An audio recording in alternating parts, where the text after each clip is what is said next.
Hi everyone, welcome to this episode of the FuReel Podcast. Here next to me is Sifu Gawain, master and founder of Jhung Academy, aka Mafaja. Howdy everyone, hi. My name is Jhung and I'm a senior instructor at the Jhung Academy. So on the podcast, we talk about what we experienced whilst practicing and teaching Kung Fu and Tai Chi, how it benefits our lives, and the three parts make us whole: mind, body, and the spirit. If you've heard the previous episodes, then you know the voices of Ging Rob and Sihing Brian. They've joined us again. Thank you guys for joining us. It's been really good to hear some stories around Kung Fu. Yeah, my pleasure. Thank you. So, like I said, can we please start with, if you guys can dig deep into the memory bank of how Ging Rob became Ging, and what was that like for you with maybe the lead up and seeing Brian when maybe you turned senior instructor or even red belt, whichever kind of moment you want to talk about? Very good. Was that Dice starting there, was it? Yeah, it's up to you guys. Okay. Yeah, sure. I'm managing up. Yeah, where do you start? I guess. Actually, maybe before that, so if you want to explain the hierarchy of the things we have in the academy. Yes, absolutely. So have some context with becoming Ging and stuff.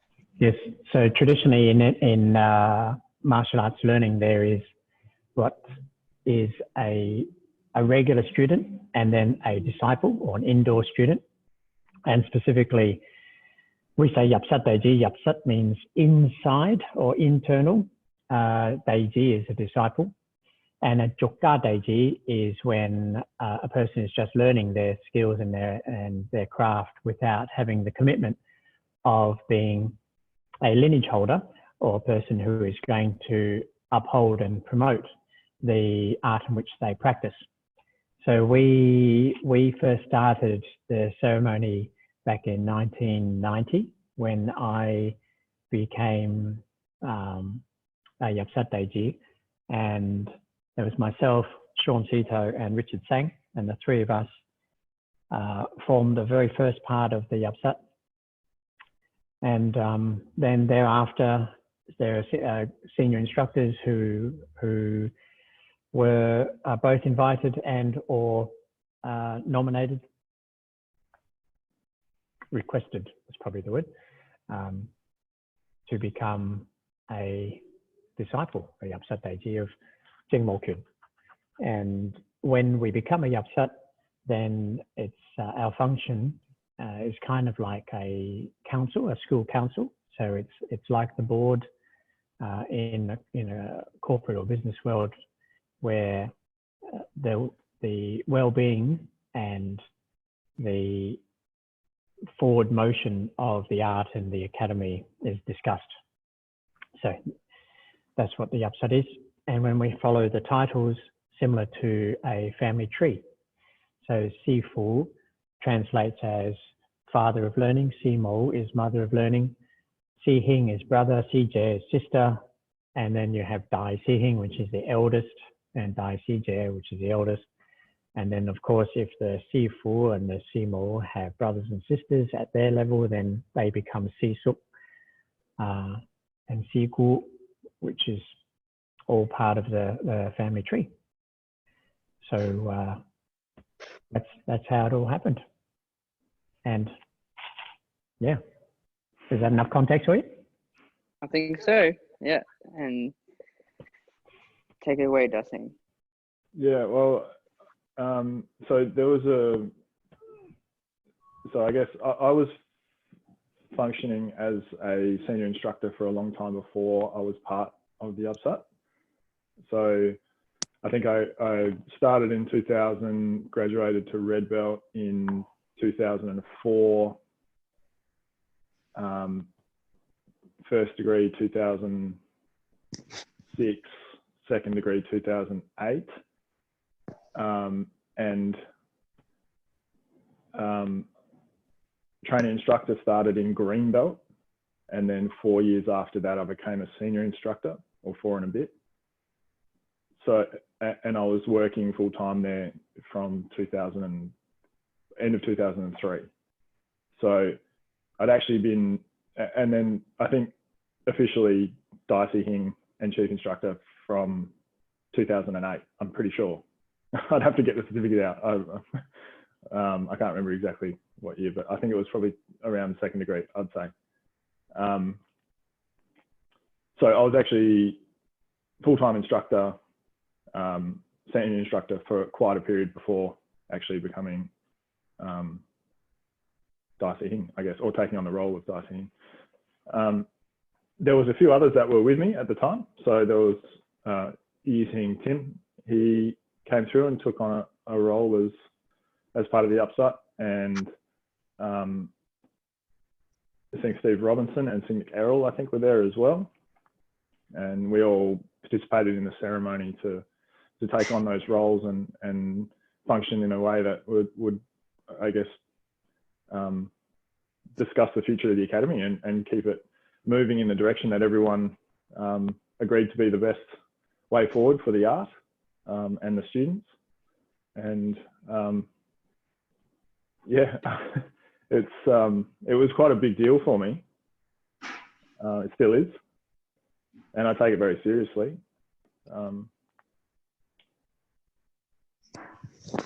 Yeah, I don't know. There's not an awful lot else to say about actually how it happened. It was just part of a long journey for me, or continuing journey for me. So,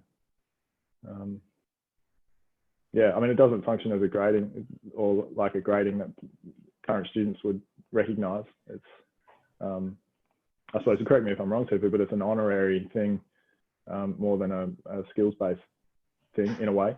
So, yeah. That's right. Cool. I guess, yeah, that's the story, isn't it? Yeah, I can't see the big picture as often. That's cool. Thanks, Darcy. Sing, Brian, what about you? Which story are you going to share?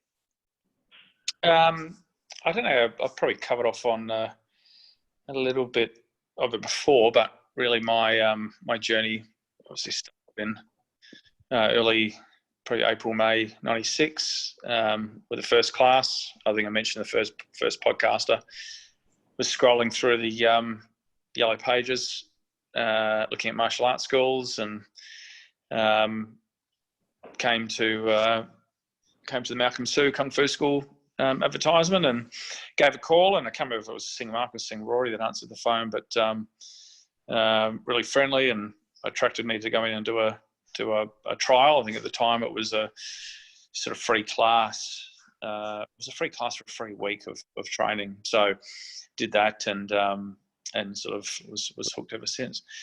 So I would have graded to red, I think 2000.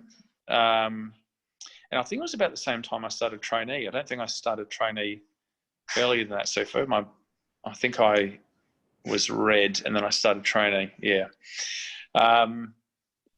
And for the next 3 years, or just over 3 years, I was part of the trainee program. I think I started that same time, or as you, Dicey Hing?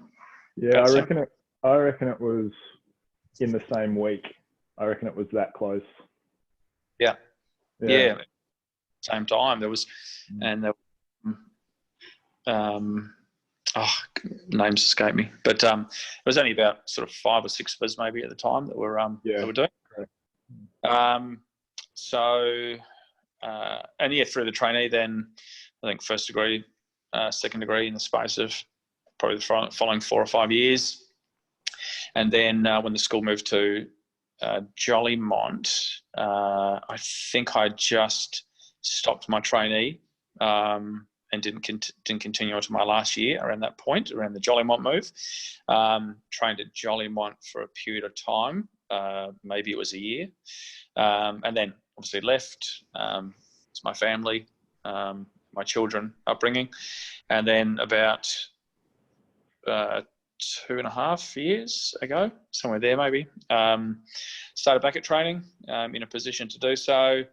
Did my 3rd degree grading, and then shortly after that, Sifu asked me if I would like to sort of continue where I left off with trainee, and which I was very happy to do so. For me, that was unfinished business. I wanted to complete the course that I'd put sort of so much time and effort and blood, sweat and tears literally into over a period of just over 3 years. And I wanted to complete that and then continue the study as I'm doing now. As an instructor, as a teacher, you're always learning yourself and fine-tuning the art. And so I do that with my new belt and also with my position as instructor. Yeah, cool. Nice. Yeah, I think maybe if I can add as well. I mean, the story of the accepting the role is not overly exciting, I guess, but I think maybe for some interest, on the way through the instructor course, there were a few people that I really looked up to, and I think Dan Barson was one of those people. His dedication and his skill was something that was really apparent, well, to everyone I would suspect, but I kind of modeled my whole approach on the way that he trained and the way that he performed. That was it was really inspiring to see him do that. And I think anyone that is listening that saw him train would understand. It's a bit hard to describe really without, a long time. But it was just myself and him teaching as instructors, I think, towards, what would that have been, Tifu, 2008, 2006, 7, something like that, maybe? I think 2006 when we moved from Elder Street and went to Dynamite.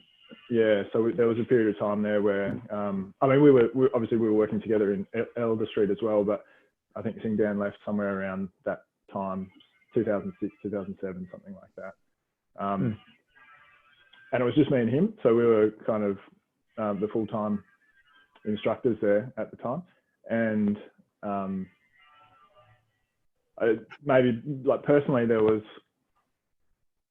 a little bit of am I good enough kind of thing. I remember just thinking about it now when this was coming, when the Dicey Hing role was coming about, because I'd always pictured Sing Dan, well, he was always ahead of me in the hierarchy, so it's kind of like that leapfrogging of positions almost for me at the time. That's kind of how it felt.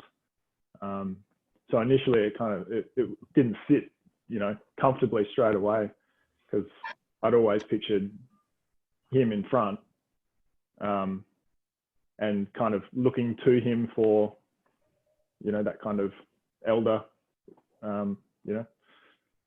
what to do now, how to train, his take on everything, physically mostly. But yeah, it was, I got over that, but yeah, that's probably something that most people wouldn't know. That was training at the time. It was that point of interest there for you.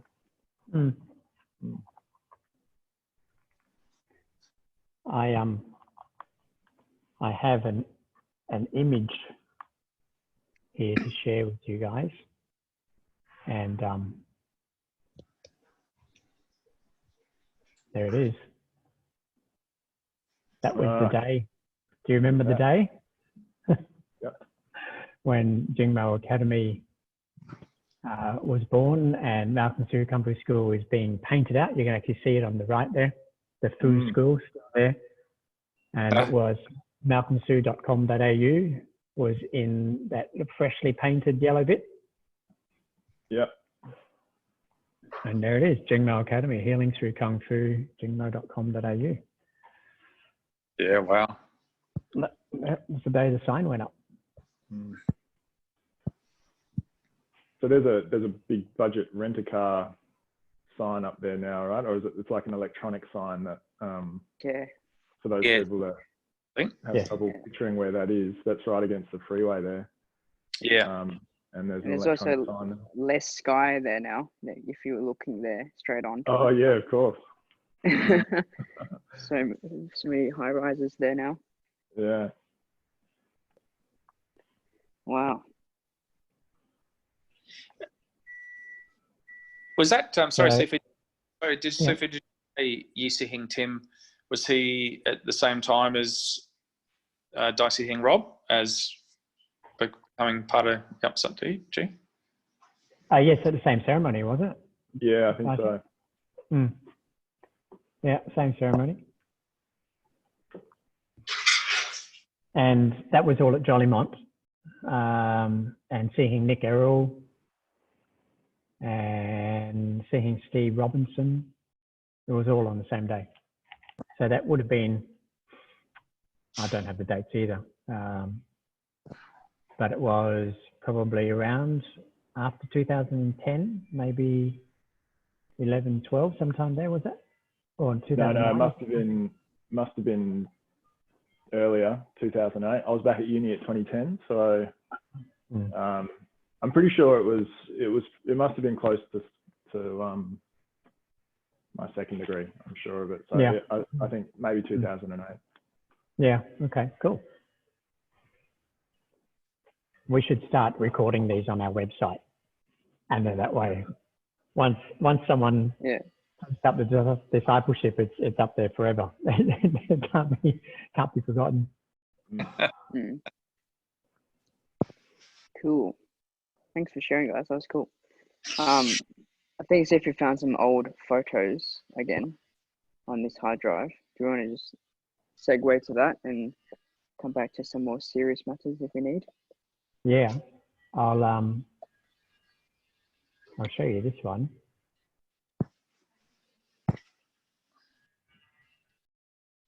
So that's at Shaolin. In action. What a photo. In action. Yeah. In action. So now there your brown belt, and that was that's 2000 and that's end of 2003, and that whole group there. So you can see CJ Mads on the left, CJ Claire behind to the right, then me, then CJ Cassie, and we all graded to red belt in January of 2004, if I remember correctly. So that we were different classes. So I started during the day. I used to train in the mornings, and went through all the way through to red belt. Oh, eventually I was training all the time, but there was a couple of classes that were moving through, and those guys were they were in the evenings, and the two classes eventually merged as you move through and get into some longer belt levels. They eventually merged. So there was about, I think maybe we had to split it. So there was two gradings really close to one another. And I think there was probably about 25 of us all up or something like that, 20 maybe, split over a couple of gradings. But yeah, it was right after we got back that we all went to red. And that's the third term top that I'm wearing, third term training instructor top. Now, you see the Shaolin monk, that is, as we look at the screen, the second from the left, so directly behind CJ Claire. That's Jhung Bin. Yeah, and I'm still in contact with Jhung Bin today. Cool. We chat each other from time to time, and he checks in and wants to know how we're going and when's we're coming back to Shaolin. he asks that almost every time. And here you are. I thought I could do that. Let's try that again. Now, I am trying to share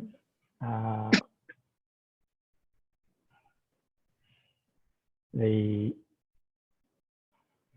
pose shot actually between yourself and himself, Dai Si Hing. Oh yeah, I could get that too actually.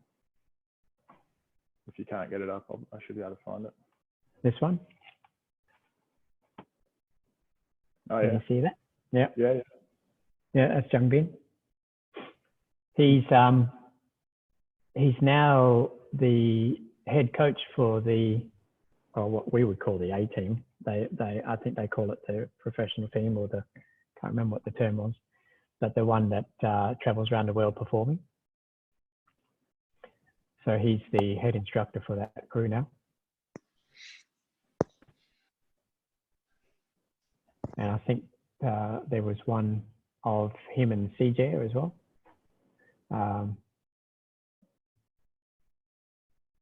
At the I've end. got a few of them. If you want to cycle through a couple, I've got a few of them up here at the moment. If you want me to share, I can show a few. Yeah. Well. Do this. And then shortly before seeing Brian goes, maybe we'll all talk about what it was like training and teaching the Shaolin monks Kung Fu. Well, I think seeing Brian, you've got some photos too, haven't you, of your tour, which was before this tour? I got them to show them here if you want to see. Okay. In a moment. Well, this is the one about performance and the last day of the ceremony for the cultural exchange. That's the performance area, the arena you're talking about, I think, last week. Mm-hmm.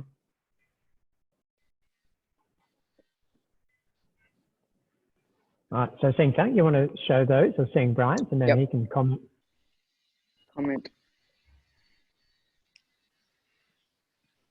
So there's one. Can you guys see that? Yeah. So what year was that scene, Brian? And what are we looking at? That was 2000, Sifu? Is that 2000? I think that was 2000. That was out the front of the Shaolin Hotel, if you call it that, which we've talked about in the previous podcast. Yeah, it is too. I am horrendous with names, so the only person I can remember as far left in the instructor's suit was Seeking Mark. All the ladies there, or some of the girls, the one on the besides Seafood, I think she was part of the tour guide, but the others were staff of the hotel. Top left, Seeking Michael Fieldhouse, and was it Michael to the right? Yeah. Michael Pritchard. Yep.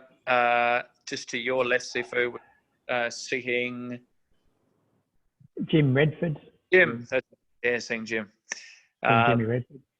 Yeah, that's it. And everyone else's names escapes me. Yeah, same. I mean, I know the faces well. The fellow behind Seeing Jimmy, also, I'm sure became a red belt, I think. Did he not become a red belt? Yeah, that's right. He did. Yeah. And was he from Rockingham? Is that why I can't remember his name? The Rockingham branch? I'm sure he's from Rockingham. Yes, that's right. Yeah. Okay, that's why I can't remember his name, because he actually trained with Seeing Dave Osen. Seeing Tom Westman kneeling down in the front. Okay. Yeah. Seeing Tom was the confectioner. He was the chocolatier, wasn't he? He's the guy that made chocolates and lollies. And Seeing Tom was keen to try one of the small little looking toffee apples that were on the back of bicycles, and you warned him, the tour guide, to do. And I said, please don't do it, Seeing Tom. The hygiene laws in China are very different to Australia, and he wouldn't believe me, would he? No. For 3 days afterwards, I'm sure he was regretting every moment of consuming that, whatever it was, full of bacteria. Oh, it was bad. It was bad. Oh, yeah. All right, let me go to the next one. Oh, no, how do I do that? There you go. Yep, so that was us at the end. I've still got my, I think I've got two, because one each year, your little certificate of completion. So what we did with the monks, obviously we would show them Jingmo, and they would, I think we mucked around for a little bit doing, some flying kicks and some tumbles, but we spent a fair bit of time, and what the certification for was Qigong. So when we went through our sort of little grading that they had for us was Qigong. Qigong. Wow. Qigong, yeah, it's Qigong. Yeah. Wouldn't it be cool to get the videos and cut a little movie together of one of these tours? Because we took video for every lesson, didn't we? I'm sure we did. Yeah, Yes. I remember the camera in the corner of my lessons. Yeah, no, camera was there, Sifu, yes. Cool.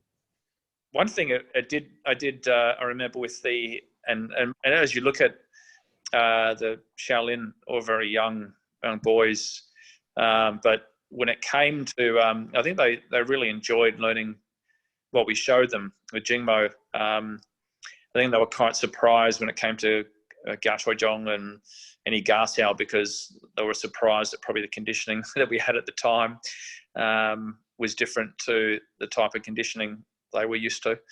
But yeah, they were very disciplined, and you can expect these guys being at what they do with their craft, that they want to get things right, and they work very hard to do so. But similarly, when it came to Qigong, we all, I think, performed well and came away with something that we could practice, ongoing. Do you know you see the monk on the left, between the monk wearing the blue, the monk to our left, next to that's one of our Jingmo, who's held on a certificate. That monk there in the orange, along with Jhung Bien and a couple of others, the two monks in the back right-hand corner next to Seng Mark, on the far right, they came to almost every cultural exchange class we had from that year onwards, from the first one. Wow. Okay. Yeah, absolutely. And the monk here at the front, who I'm just talking about, he ended up becoming the monk that had everything broken on him. So you know how they break wood and they break glass and they break bricks and stuff? He was the guy for the Shaolin temple. Goodness. Mm. All right. Well, I'm trying to charge my phone. I remember with that. So there was those. I think they were the young up and comers, most of them at the time. I remember the A team, as they were known, or the touring party, walked past on that tour.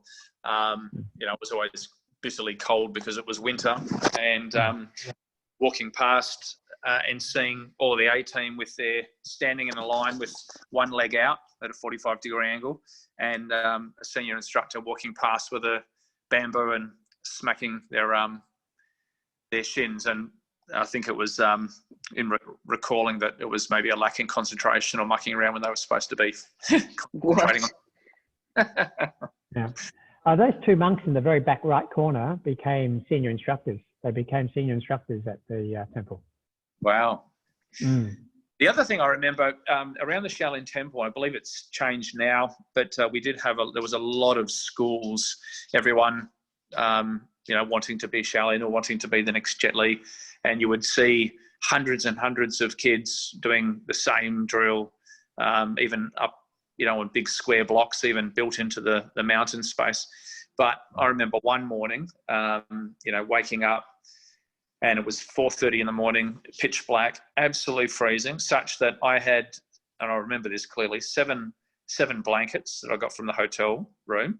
I had an Arctic sleeping bag with hoodie and beanie, and that was enough. And I had tracksuits and double socks just to keep me from freezing to death. And we had a drink, a 2-litre bottle of something inside the back door against the glass. Now that was completely frozen stiff in the morning.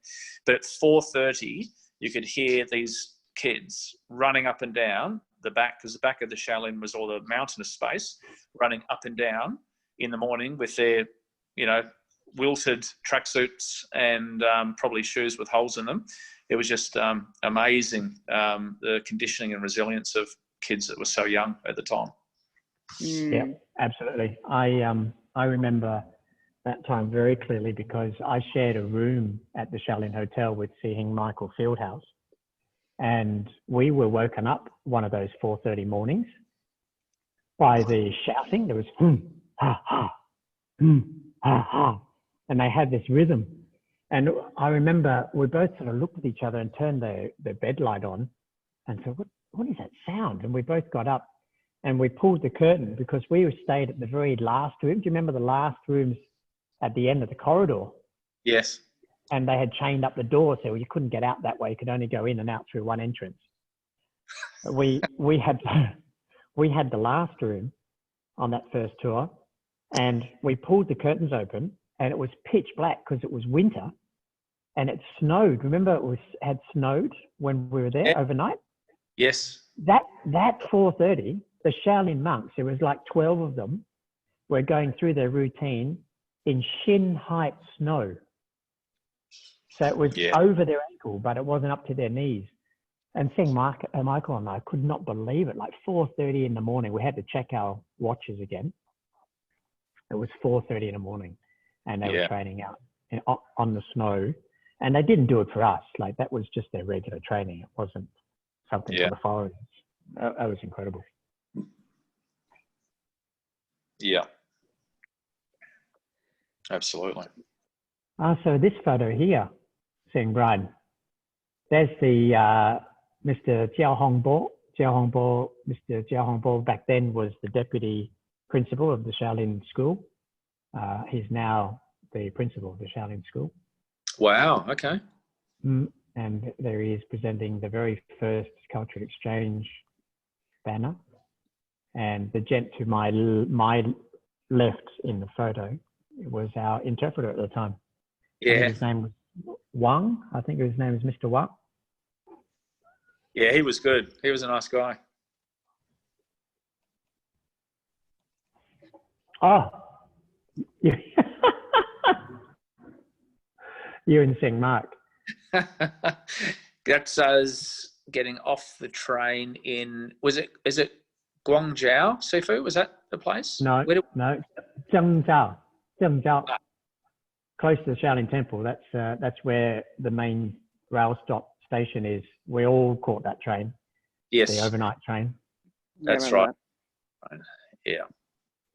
So it was so cold. I remember being in when we went to Beijing. We were in the forbidden city just outside Tiananmen Square, and the temperature being 0, but the wind chill said feels like -10, and it did. It was crazy.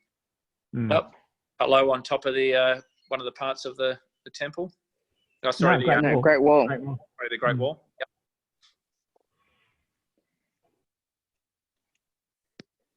Look at that. They're the logs that you mentioned, Daisy. It looks like they'd probably done a little bit of renovation work a couple of years after this, because it was starting to sort of fall apart. But yeah, there was those logs. There was I think there's another photo. There's me doing a pose. That's on that wall that was contoured upwards. Yeah. There's the bowls that Sifu mentioned at the last podcast. Yeah.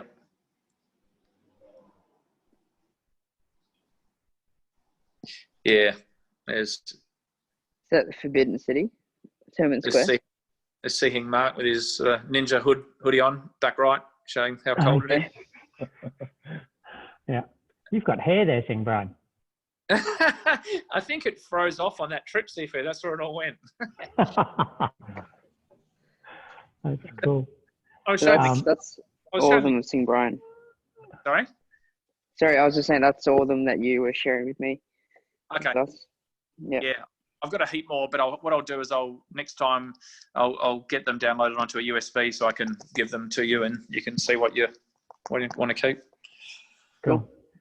So I thought I'd share this photo because it's immediately after the last one where you guys were on that wall, and here's CJ Mads and CJ Karen. 3 years later? 2003, is that right, Darcy? Yeah. On the same wall. Yeah. Wow.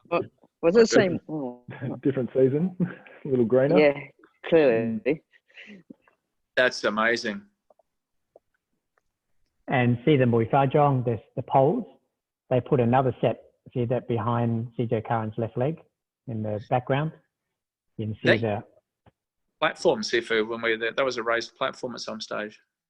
Yes, yeah, they had lots of renovation over that, probably 6 years. Particularly as they were getting closer to the 2008 Olympic Games.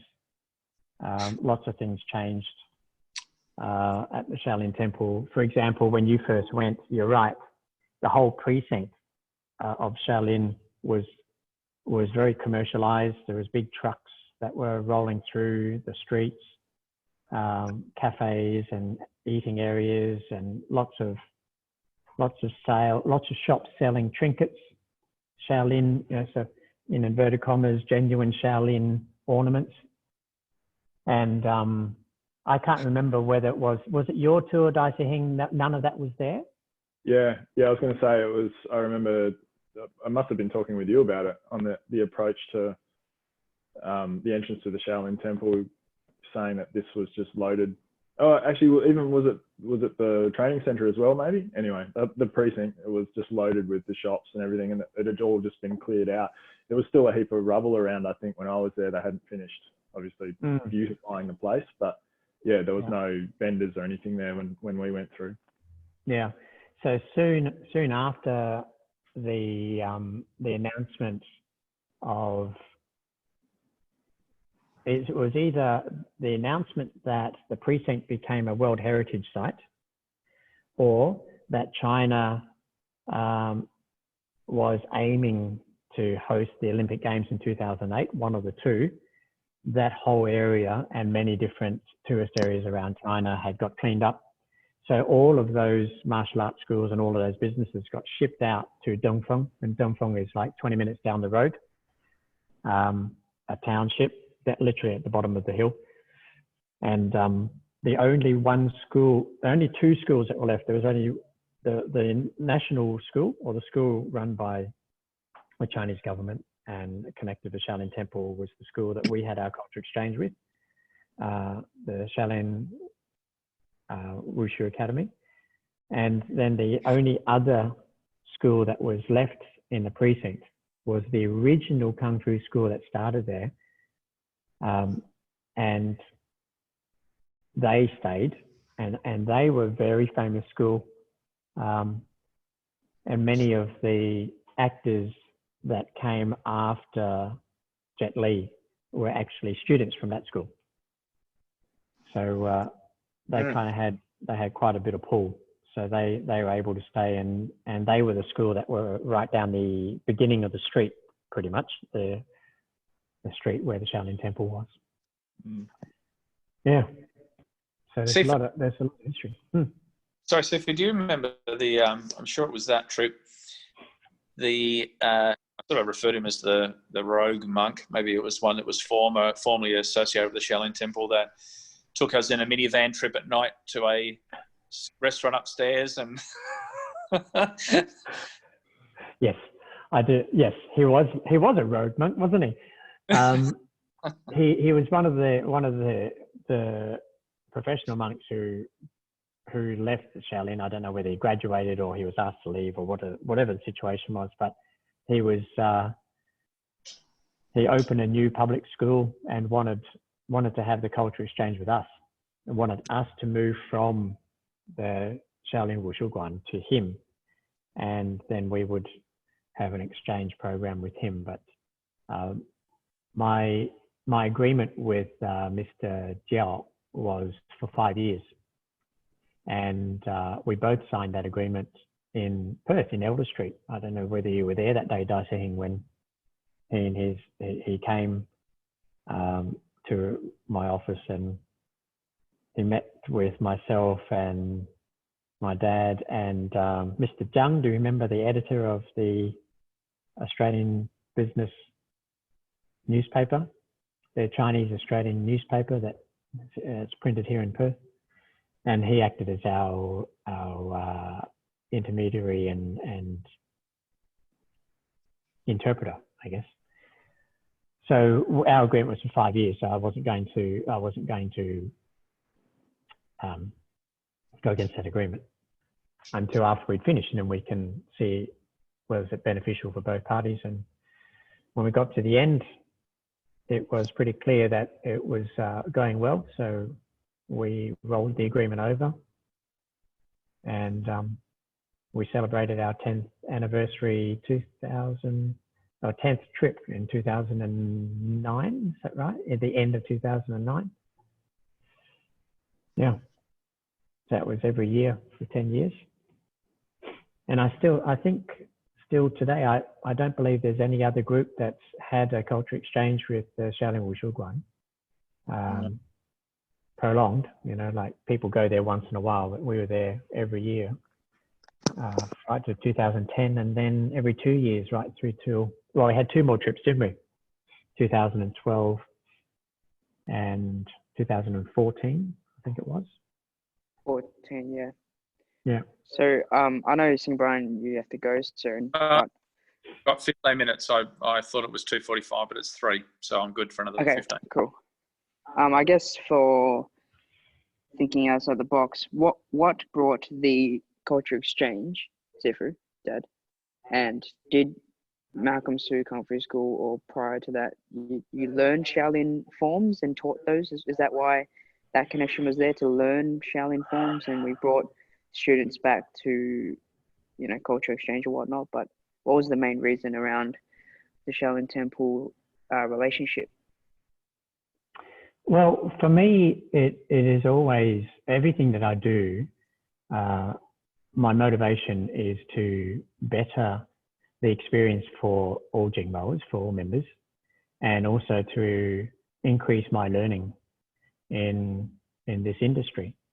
So how this all started was, well, in 1985, when there was a marked change in the direction of the academy in 1995. My father, Gung, he was living in China at the time, and there was always this talk about the history of the academy goes back to Donggang Jiaogao Tonglong, and the founder of the Tonglong style was Zhao Anan, and Zhao Anan visited the Shaolin Temple and was rescued by the Shaolin monks and was brought back to health and was taught Kung Fu, and he then observed a praying mantis fighting a sparrow, and and so the story proceeds from there. So for me, it's kind of a very romantic dream and very romantic notion that that's how a traditional martial art started 4.5 centuries ago. Wouldn't it be cool, I thought, that we go back to the birthplace of martial arts, which was the Shaolin Temple, that started in, well, the records show that it started in 495 AD, so it was a good 1500 years ago. Wouldn't it be cool if we went back there and retraced the roots? And if we can't retrace the roots, then what if we started our own chapter? Like if we started Jingmo Academy, Jingmo Kun started its own chapter and its own history and developed its own legacy.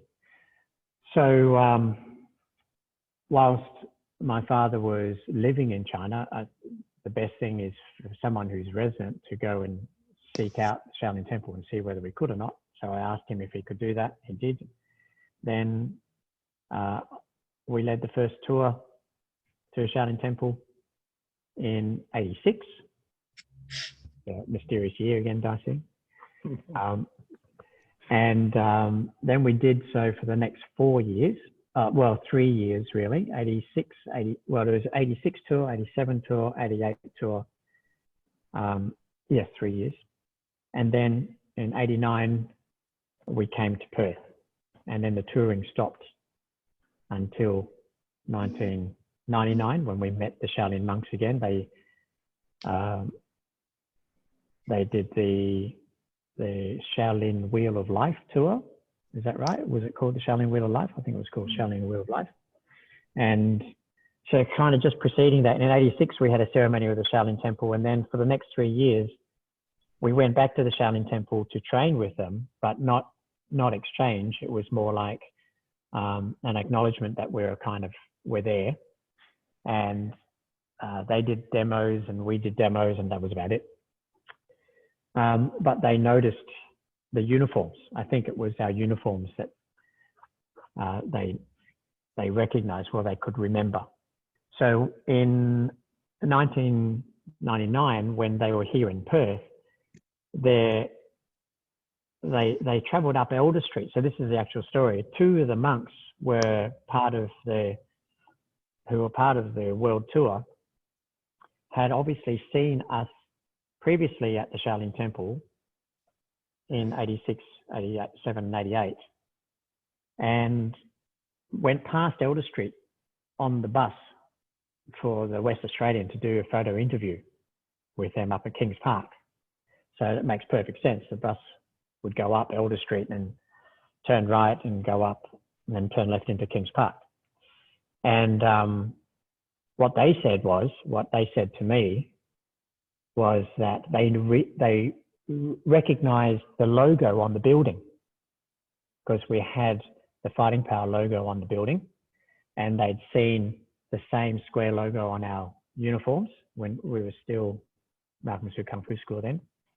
So they walked down, instead of going back on the bus, they decided to walk down and visit. Yeah, that's the one. We'll have to spotlight. Hold up, did I see? Yeah. So that's the logo that they saw.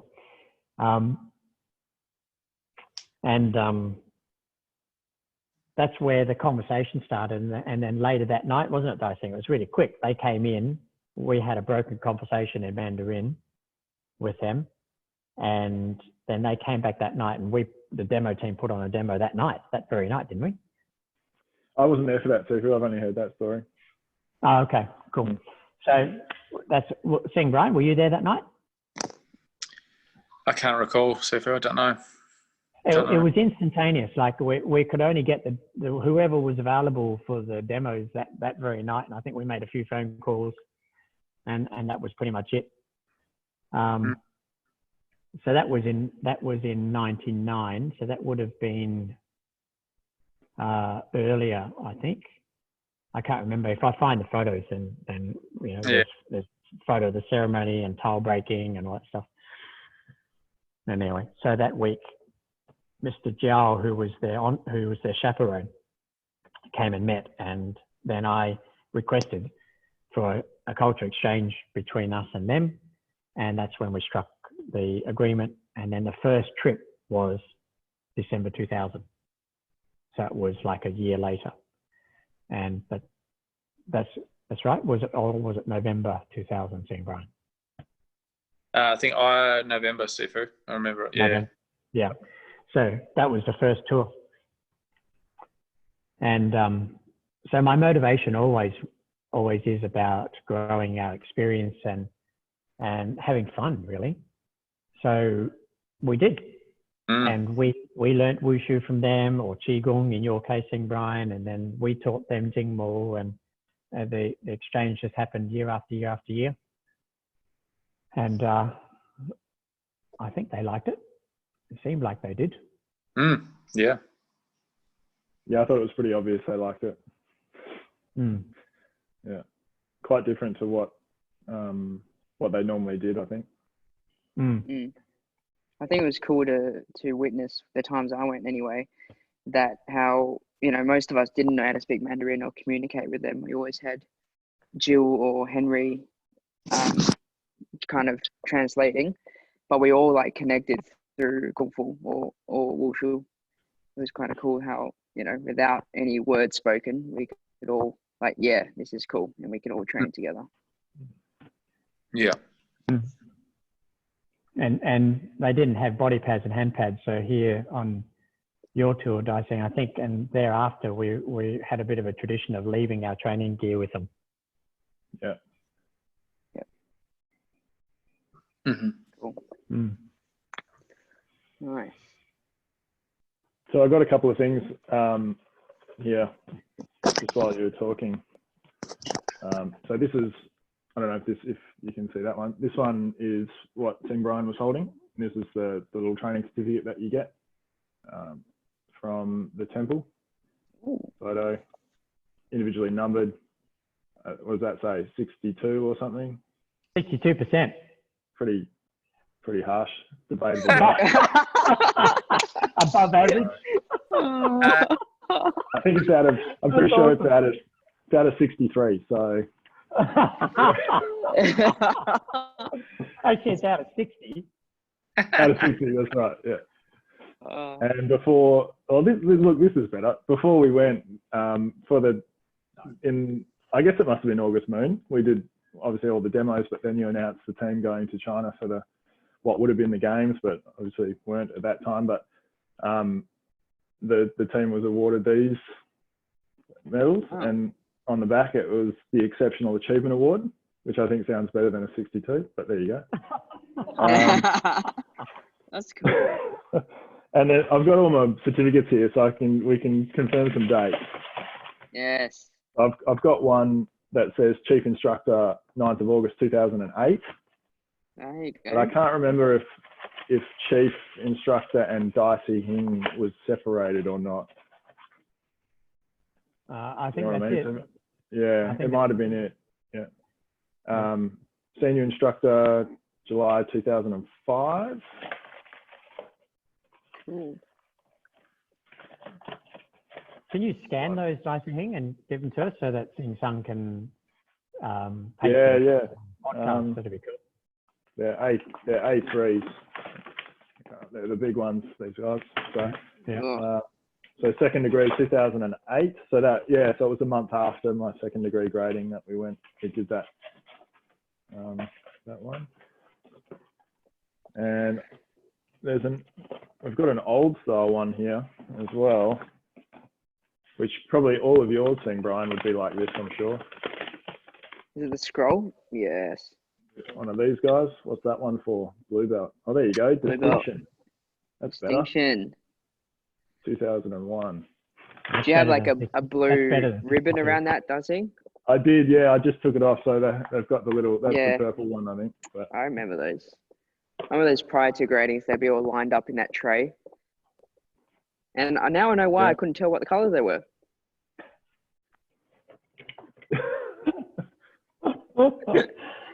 This is an old red belt, and for any of you guys that have got these satin belts, just be careful with the iron. Yeah. Oh, that can happen. You can give that to Rowan when he gets his red belt and see how he likes it. Yeah. He didn't take well to the yellow belt. He didn't, did he? I thought that was pretty good. I don't know what to think about that. That was harsh. That was very harsh. He wears it now with pride, though. I'll give him that. Good. He does like it. I don't know. And then look at that. That's when that happened. Cloth to satin. Oh, there it is. Green to blue. We've made the change there, I think. Yeah. There you go. Oh yeah, this one. This is what I actually wanted to show. So in those shots, we did the shirt swap. So this was the one that the monks were wearing in those photos, and they did a pretty cool thing. They signed the back of it. I don't know what that says. I presume it's their name, but whoever that was. But yes, the middle is his name, and then the two characters on your left hand are Song Shan, as in Song Mountain, and then on your right hand is Zhongguo, as in China. Yeah, there. Yeah, and that's his name in the middle. Yeah, cool. Yeah. So we did it. Yeah, I think we said before that we did a shirt swap at the end, and I felt kind of bad because I mean everyone in Australia would know you swap the shirt as you leave the field, so you know you've been wearing it for an entire game. Yeah. And so that's what we did. And then they came out with these nicely pressed, prepared, clean shirts, which I kind of felt a little bad about afterwards. But what can you do? They can smell Australian sweat. But I did want to. I mean, you might probably have these photos on your machine as well. But I did wonder because I just seeing Brian showing his. Hang on. Oh, cool. Oh, there we go. Competition's on. Brian's going. What do we got? Mine's better than yours. This says How many percent? 98%. Is that good? Conveniently out of shot. You've got to show us thing, Brian. Where does it say 98? Somewhere there in white font. I don't know where the middle's gone. Oh, did you? See, right? Were you so angry that you ripped it out? I've got to go back and find it. Oh, wait a minute. I got to spin. Oh, I'll show you something else. But I did remember at the time going, geez, I thought I did all right. These guys are harsh markers. And wait a minute, Sifu gave better marks. This is not fair. But I just quickly scurried in the shed. You might have seen the camera go a bit crazy trying to find something. But I wasn't as prepared as Dicey him. But I just found there's one of my old certs. Wow. It was a yellow belt 97. 97. Sifu down there. And then my second degree under that one back in 2003. Yeah, no. Oh, 21st of August. Was that 21st of August in Brian? Yes. That's my birthday. It was a good day for both of us. Yeah, it was. Oh, that was my birthday. So you got second degree during my birthday. That's really cool. That's cool. Very cool. Sorry, I just had IKEA turn up. Well, they come to deliver your kitchen or something. Well, I just built a laundry over the last 3 days, so there was parts that we didn't need. They're taking away, and they're dropping off some new stuff. So Nice. yeah, 21st of August. But I've got some other other bits and pieces that and my score. I'll try and find all that paper. Oh, that's funny. So competition was on. That was pretty quick. That was very quick thing, Brand. I like that. So I've got a couple of. There's actually probably more like one. Can I share my screen and try and? Yeah. Do it. Sing, Brian, do you have to leave? Picked up the kids from school? Yes. So there's this one. Firstly, let's get this one out of the way. Oh, it's all happening. There's that one of a young. Can't see it. I've got your file, your window. Oh, am I choosing the maybe? Yeah, you can see China. There you go. You got it? That's me. You got me? There you go. No. Hey, I remember that jumper. That jumper was really cool because the front pocket was like half my chest, and there's a big zip down the bottom that grips across, and I used to keep all my packets of chips in there. Fun fact. That was great. Fun fact. Yeah. Is this going to work? I can't actually change. Oh, there we go. So there's another one. That's inside the temple. And on the back wall there is a really big mural of a whole bunch of people fighting, which is pretty cool. I'm pretty sure that's the room where there's the divots in the floor.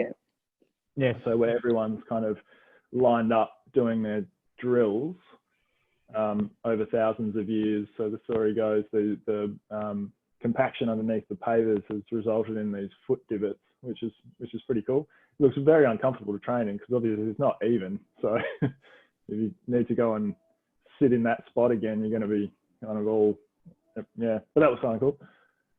That's out the front. Is it raining? It's raining. Yeah. Adds to the ambience.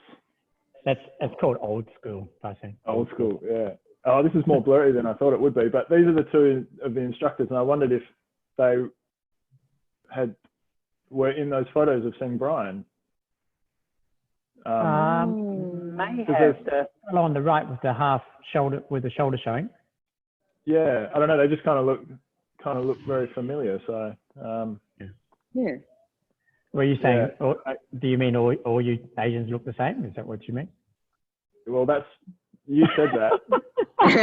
You said that. All you Chinese look the same. Yeah. Yeah, so I don't know if you want, we can do a compare at some other point, but there's those two guys were the senior guys, which being only a couple of years after that other photo might have been the same. So there's that wall again. Nice. And this is in Guangdong's, well, one of the resting places of part of Guangdong. And that's supposedly a replica of, in weight and height of his weapon. And you get to have a shot at it. So you get trying to pick it up. And I think, so you're probably the only one that held it with one hand. And just to, you know, break the mystery, it was dropped pretty quickly after the photo got taken, I will say. Is it heavy? Is it heavy? Because it is very heavy. It weighted. Yeah, and you can see it's captured in that whole wooden structure around it, so it doesn't fall over.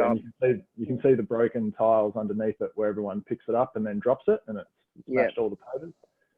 And then there's some guy ruining the photo behind the drum as well. That's a Jhung mower, right? Yeah, it looks a lot like me if you. Oh, it's a you, Tyson. Yeah. But everyone had a shot. That was kind of fun, that one. That's cool.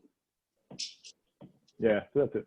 The rest of them, yeah, you showed a couple of my set before, so I think we would have all shared those photos to the academy when we got back. Yeah. So I think you go back to the photo of the two monks in yellow, please. Okay, so you see the guy who's on the right with the shoulder shoulder showing. Okay, so if I'll. Should I stop? Yeah, I will. Here he is. Hi. Yeah. So that's, yeah, well, I mean, that's the same tour though. So. Oh, it is too. Okay. Yep. All right. Well, I'll. No wonder why it's the same guy. He hasn't aged a day.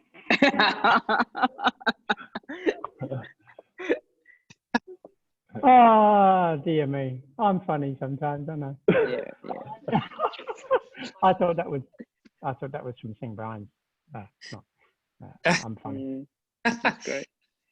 Before I go, I found my other certificate as a young man.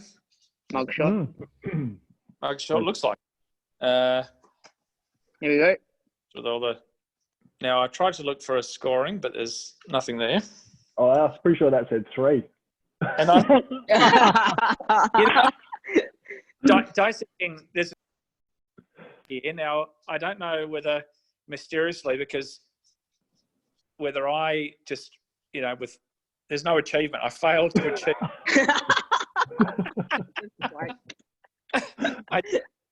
This is sort of a I put a participation award. You know, everyone's a winner. Everyone turns. I didn't. It's possible. It's possible that you paid premium price for your grading, and you got yours blank so that you can fill it in afterwards. I know. It's a premium subscription, it's called nowadays. I'm all for a conspiracy. It looks like that was written in pencil, and there may have been a quick erasure. That looks like your handwriting, Brian. Possibly. I don't know. Who knows? Only you know, Brian. Got to that section, they were deliberating for me and just thought they just couldn't come up with anything that was justifying even. They just handed me the certificate. There we go. I remember seeing it on reflection. I remember seeing, going, "Oh, I didn't even get a score. I was looking forward to a score." Oh dear me, that's so funny. Oh, so good. Oh, here you go. This one might be of interest since we were talking about it.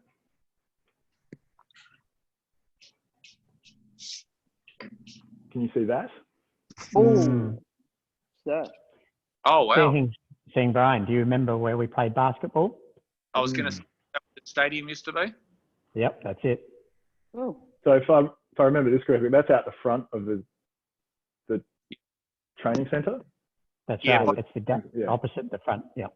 Yeah. And so a lot of the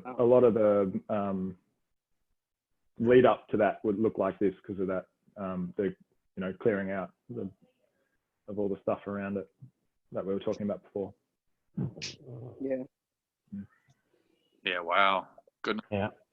So I remember that basketball stadium where the basketball court was literally cracking away.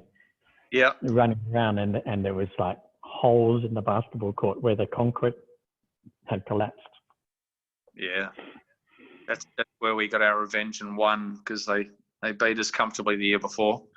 And that was where seeing Dom Peters create an accident, didn't he?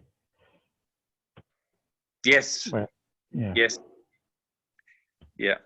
I'll find all the photos didn't upload properly, so I'll try it again tonight. But I did find I did have a photo some time ago with sort of the ball up in basketball, and I'm jumping up. This is funny, Dicey Hing. I was sort of a centre for the ball up.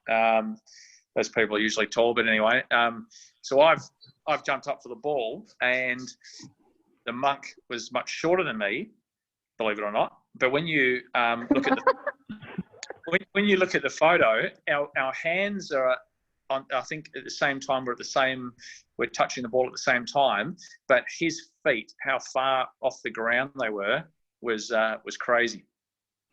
Yeah. I'll find that shot and share it, because it was pretty cool. Oh, that's awesome. Yeah, that would be awesome. Awesome to see that. Their jumping ability is crazy. Yeah. I remember when you were talking about before, the warm-ups, the flying kicks and stuff like that. You go like corner to corner. Yeah. Do a kick, jump back down. I remember, maybe it was because I was a kid back then, but I remember them jumping up so high that both their legs come up. They do the kick and then come down. Whereas when we're kicking, I swear I'm kicking as I go up, and by the time my foot is on the floor, I've finished the kick, so I don't have much height. But their jump is it's like they're floating. They do the kick and then come back down. Yeah. Oh yeah. So, gents, before we wrap it up, because I'm sure seeing Brian needs to go, your kids are probably waiting for you at the gate now, going, "Where's Dad?" Likely. So here's a shot of a little older seeing Sung in Shanghai. That was the Shanghai Worlds Tour. I seeing Jamie in the background and Hannah. The bunt. Yeah, seeing Jamie and Hannah in the background with a blue cap on, Hannah with a white sweater. How's that look? Yeah. I thought that's better than the big tooth, the big front tooth. At least the FuReel followers won't be heartbroken. Yeah. That's cool. Yeah. All right. Cool. Thanks, guys. I think we'll wrap it up. Brian, you can go pick up your kids from school. Thank you. One more question before we end. Do we think we'll do China tours once again when COVID is all over? Well, I think it's a matter of what Jingmos would like to see. We have two major locations we can go to for our training now. Of course, we have the Shaolin Temple, the Shaolin Wushu Guan, and Dating-san, the home of 10-style Tai Chi practical methods. So there are two major spots for us to visit where there's a lot of learning and a lot of experience and a lot of history and a direct lineage too. Yeah, true. Yeah. And there may be a third. Well, I'm working on a third. Where there might even be Hong Kong, back to the home of Zhou Ga Tonglong as well. Oh, that'd be cool. Imagine that. Yeah. 3 locations in one trip. Plus touring. Oh, take a month off. Let's go. Well, after COVID, we'll all be used to Yeah. it. We can work while we're on travel. Well, hopefully, cool.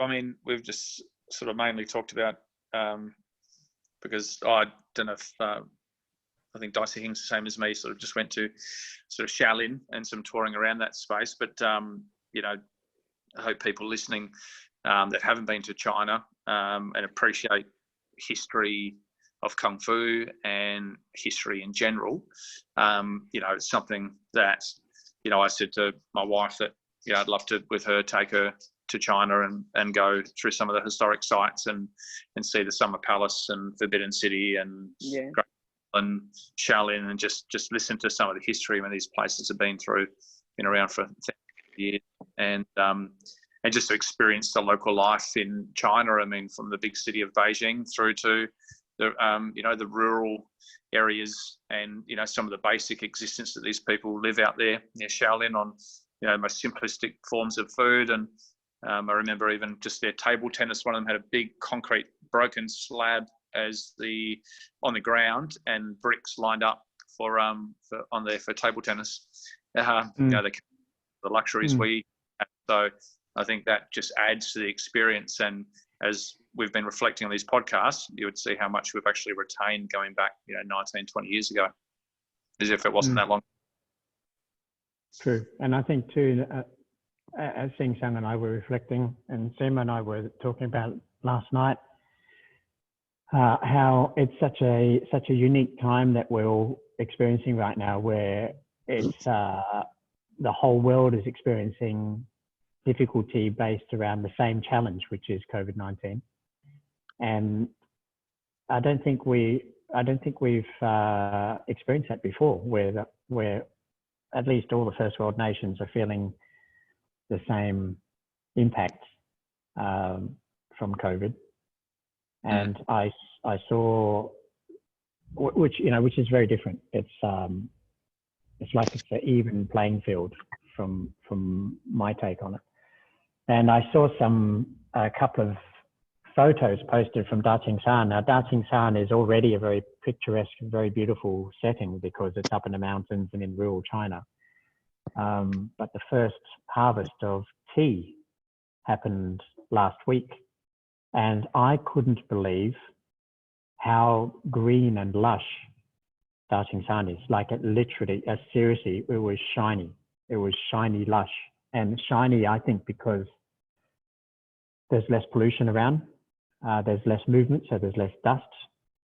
The air is clean. It was amazing. And I think you're right, Sing Brian, we all have an affinity with China because of our connections through our martial arts. But I think going back to China when everything settles down and everything reopens, and I think, I suspect, I'm hearing that international travel is going to be very expensive for the first few years. So when we can afford to go, I think China is going to look quite different, like the rest of the world is going to look quite different. And I know I'm changing my outlook on life from these last 8 weeks, and it's been 8 weeks this week that we've had the academy closed for face-to-face classes and translated everything to online classes. My outlook is quite different, and from what I'm hearing from the vast majority of people within my network, it's the same thing. So I think going back to China and traveling is going to be quite a different experience, like you said. And I'd love to do it. I think I'd love to particularly go with people who've been with me before, as well as those who've never been before, because we will have a completely different experience, having had an experience at Shaolin and at Daqingshan together prior to all of this stuff with COVID-19. So, and we're talking decades ago. We're literally talking, nearly 20 years ago. So by the time we get there, it will be 20 years ago. Be pretty cool. Can I, before you sign us off, Sing Sang, can I just ask us all, please, like we do in class, what's the one thing we got for ourselves today? As I realize we've had our podcast become slowly like a meandering memoir of our time that we've shared together. What's the one thing you guys have got for yourselves today?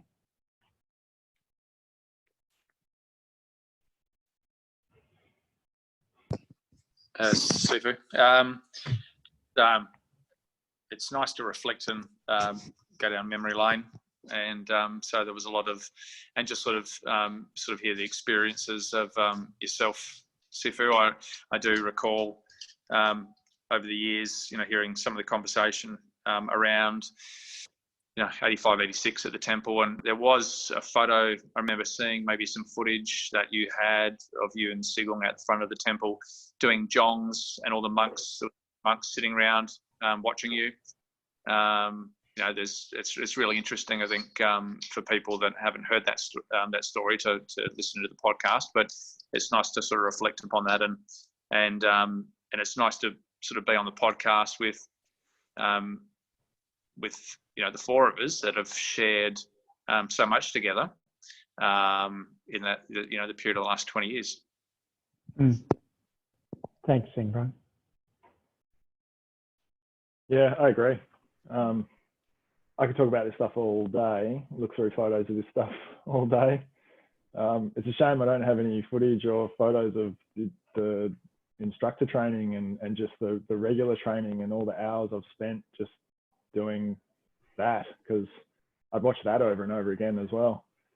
It's probably much like a professional sports person, anyone that's spent the majority of their life training and, in a team or, doing this kind of thing. It's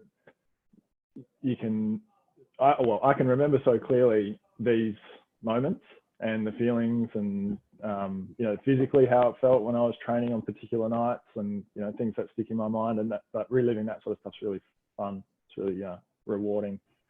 So yeah, I'll do it again. Cool. I'll do it again if you want. Yeah. Definitely. Well, it's like it's a weekly thing now, Mondays. Yeah. Happy to answer some questions as well, everybody. Yeah. You get other involvement. I think I got, like, everyone has a story, and it's not often with four different people that we look at the same point. Like with family, you look through a family album and you can kind of remember that with like your kids or as you're younger. But like we're four, well, at least me and Dad are kind of the same family, but you guys are different, and we're all looking at the same points at a different point of view. And I forget that I was there for some of it, but because I was younger, I don't remember it. And it's really cool to hear all this stories and history from your point of view, guys. And that now that we have like the platform to do that, it's really cool. And it's kind of inspired me to maybe do some more vlogging, because I want to be able to look back to when I was in my 20s and how I've been training and the stories and the ways I was thinking. But I get caught up in trying to perfect my videos, so then I never do them, because I get caught up, well, that's not good enough, so I'm not going to post that. But I think I should just do it, so that thinking from a future point of view, I can look back, be like your guys' age and look back in 20 years and see what I was doing, sort of thing, through video. Be your guy's age, not old. Oh, yeah. There wasn't meant to be offense there, Dad. Jeez. Well, thank you very much. For me, what I've got for myself is a whole lot of joy. Seeing Sang, you asked what was the whole purpose of it. I think for me, one of the things I've discovered about myself is that what I enjoy, one of the things I enjoy, I won't say the most, but one of the things that are most seriously satisfying, it gives me a whole deal of satisfaction through doing what I do at the academy and having the academy and practicing the art and sharing the art and like the pro bono work we do with people with Parkinson's and disabilities and youth at risk. It brings me joy to be able to share. So for me, it's actually the sharing moments, and some of us have had the privilege to go overseas and share, interstate and share. We share here, and sometimes sharing doesn't have to be about happy times. There are difficult times in life as well, and we get to share those. And this morning at the private lesson here, we happened to strike up a spontaneous conversation about a very difficult time in our martial history where there was conflict between ourselves and another martial arts group, which doesn't need to be named. But there was a connection here with one of our Jing mowers, who has 2 siblings who trains with that particular group. So, you know, sharing for me is it, and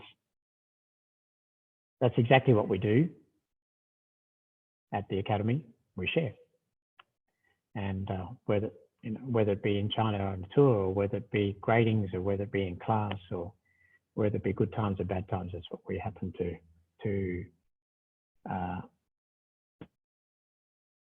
gain satisfaction from.